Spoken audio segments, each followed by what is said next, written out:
Davies. Thank you, Mr. Speaker, and it's a pleasure to speak in this second reading debate on the high-speed rail Crewe to Manchester bill, and also to follow my honourable friend, the member for Haywood and Middleton. Of course, it goes without saying that improving connectivity across the whole of the UK is fundamental to the government's levelling up agenda. HS2 can promote growth across the country, open up new employment opportunities and enable more efficient travel for millions, all while supporting net zero by 2050. But, Mr Deputy Speaker, even the most ardent supporters of HS2 must accept that it does not command a ringing endorsement from all quarters. Many of my own constituents would understandably question its cost in particular. Personally, however, I believe that a 21st century Britain needs a modern rail link such as is proposed, and we've fallen behind our continental neighbours in making do with dated infrastructure. Of course, the overriding reason for the development of HS2 has not been to reduce journey times to and from London, but to create much needed new capacity on a crowded network. That's important to all of us, but from the perspective of North Wales, this national infrastructure project can do more.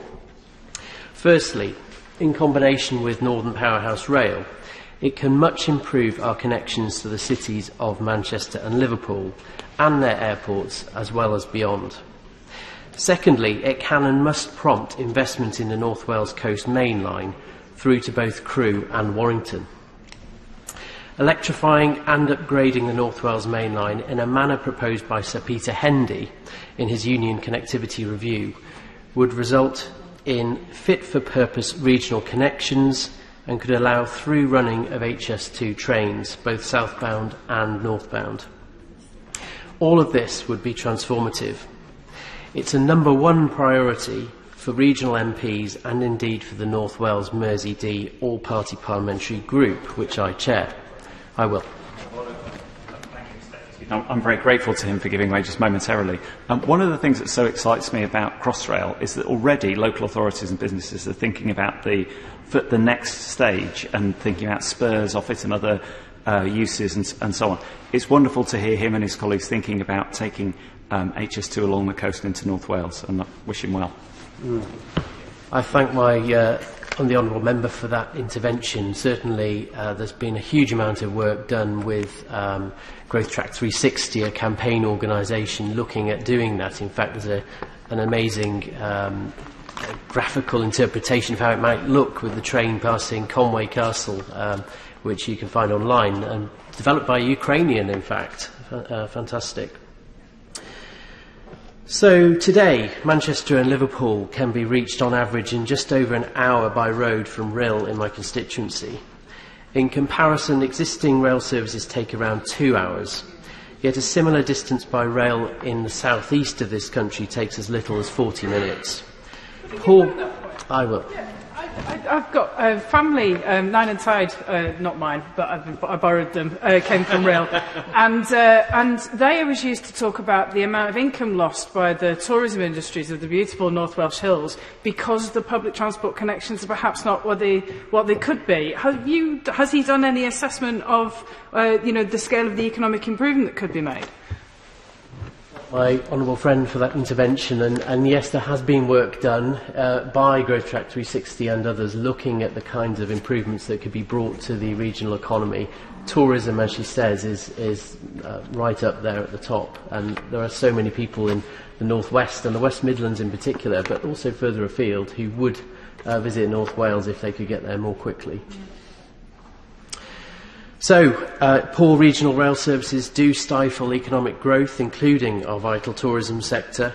They suppress efforts to reduce higher than average unemployment, and they result in just 2% of commutes to the northwest of England being by rail, which is about 80% less than the national average. So I would ask the Minister when the updated Rail Network Enhancements Pipeline, or RNEP, is due. I would strongly urge him to ensure it includes an ambitious programme for the North Wales Coast Main Line. Signalling improvements, line speed enhancements, infrastructure that allows express trains to overtake slow trains, and capacity improvements in and around Chester Station are all required to deliver that programme, as is electrification. Electrification will ultimately be required regardless, of course, to fulfil the decarbonisation agenda, but it needs to be prioritised. And placing all these improvements at the formal RNEP decision to develop stage now will allow North Wales and West Cheshire to properly benefit from HS2 and Northern Powerhouse Rail. I will. He's making a very good speech indeed. And he's talking about North Wales and the North West. But of course, the very obvious benefit of improving the main line along the North Wales coast is that it also improves connections to Northern Ireland because of the ferries that leave from Holyhead into Dublin. That opportunity to connect all parts of the UK by improving rail is really critical for that North Wales coast. It is absolutely right, and of course it's what Sir Peter Hendy was looking at when he put together his Union Connectivity Review, which makes those points, the linkages across the UK, also to Ireland and across to the continent. So, by investing in these improvements that I've outlined, we can prepare the ground to bring much of North Wales within a 2-hour journey time to London once the London to Crewe 2B section of HS2 is completed. And work on some elements of this agenda has already been conducted or is due to be undertaken shortly, meaning that initial works could get underway very much sooner rather than later. And I look forward to meeting the Chief Secretary to the Treasury shortly alongside my colleagues in North Wales to further discuss the soon-to-be updated RNEP. Now, Mr Deputy Speaker, HS2 is an important British engineering and infrastructure project which, like the M6, will be located in England but will benefit North Wales. There are those who say that HS2 should be considered an England-only project with Barnet consequentials arising for Wales. Journeys to and from North Wales overwhelmingly run on an east-west axis, and in my view there's absolutely no value in engaging in separatism and seeking to pretend otherwise. However, after many decades of underinvestment, the time for a significant financial commitment to the Crewe to Holyhead line has well and truly arrived. With such investment, HS2 will bring greater benefits to North Wales and thereby help bring the Union closer together.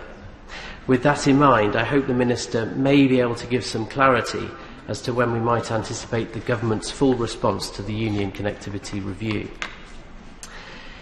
Mr Deputy Speaker, the inclusion within this bill of a Crewe Northern junction joining the West Coast Main Line and HS2 north of Crewe is important for North Wales in ensuring an adequate throughput of northbound services at Crewe and therefore sufficient connecting services for my region. I was pleased to help lobby for this North Junction some years ago alongside colleagues at the North Wales and Mersey Rail Task Force who lead the Growth Track 360 campaign I've already mentioned. However, it's vital that funding for a fit-for-purpose Crewe hub station building and infrastructure now be found and that the design be future-proofed to allow both rapid connections and HS2 through services to North Wales. Moving on to the recent announcement that the Golborne link will no longer be constructed, and this brings with it potentially good news for North Wales, assuming the route northbound via Warrington is to be upgraded accordingly. I would encourage the Minister to carefully examine this possibility. And on another matter, I recently met the Head of Public Affairs for Manchester Airport, Andy Clark, who outlined to me the airport's enthusiasm for HS2, but the need for a number of matters to be properly examined in the near future, including the likely impact of construction, the concern over the requirement for a local funding contribution towards a new airport HS2 station, and the need to ensure that public transport links between the new station, the existing station and terminal buildings are up and running from day one. Once again, I hope the Minister will be able to take this matter on board. Yes. About Manchester Airport, does he think it's discriminatory and is certainly not helping the levelling up agenda, that Manchester Airport is expected to make a financial contribution to the station at the airport, when none of the other stations, airports along the line are expected to make a contribution. A very valid point there. I don't have the detail of other airports and the value that they are destined to derive from HS2.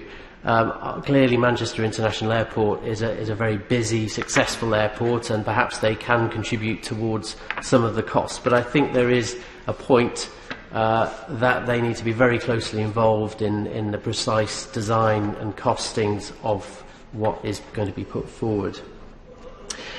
So, Mr Deputy Speaker, to conclude, this bill will provide significant opportunities to level up across the UK while protecting and strengthening the Union. It will also create very many well-paid jobs during the construction phase and beyond.